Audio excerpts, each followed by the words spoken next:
హైదరాబాద్ లో ఆశా వర్కర్ల ఆందోళన ఉధృతికి దారితీసింది. తమ సమస్యలను పరిష్కరించాలని డిమాండ్ చేస్తూ కోటిలోని ఆరోగ్య శాఖ కమిషనర్ ఆఫీస్ ముట్టడికి ప్రయత్నించారు. దీంతో ఆశా వర్కర్లను పోలీసులు అడ్డుకున్నారు. ఆశా వర్కర్లను రోడ్డుపైన బైఠాయించారు. 18,000 ఫిక్స్డ్ వేతనం ఇవ్వాలని వారు డిమాండ్ చేస్తున్నారు. ప్రమోషన్స్, ఈఎస్ఐ, పీఎఫ్ ఉద్యోగ భద్రత కల్పించాలి అని ఆశా వర్కర్లు నినాదాలు చేశారు. ఇక రిటైర్మెంట్ బెనిఫిట్స్, పెన్షన్ సమస్యలను పరిష్కరించాలని డిమాండ్ చేశారు ఆశా వర్కర్లు. దీంతో నిరసనకారులను పోలీసులు అదుపులోకి తీసుకున్నారు.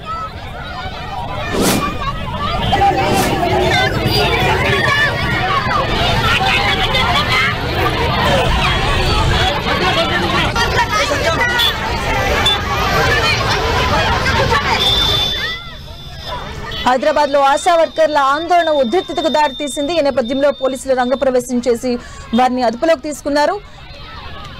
వారు అలాగే ఫిక్స్డ్ వారికి సంబంధించినటువంటి బెనిఫిట్స్ వారు కోరుతూ ఉన్నారు. పెన్షన్ సమస్యలను, అలాగే ప్రమోషన్స్, ఈఎస్ఐ, అలాగే పీఎఫ్ ఉద్యోగ భద్రత కల్పించాలని వారు నినాదాలు చేస్తూ ఉన్నారు. మరోవైపు రిటైర్మెంట్ బెనిఫిట్స్, అలాగే పెన్షన్ సమస్యలను కూడా పరిష్కరించాలని వారు డిమాండ్ చేస్తూ ఉన్నారు ఆశా వర్కర్లు. దీంతో నిరసనకారులను పోలీసులు అయితే అదుపులోకి తీసుకున్నట్టుగా తెలుస్తుంది.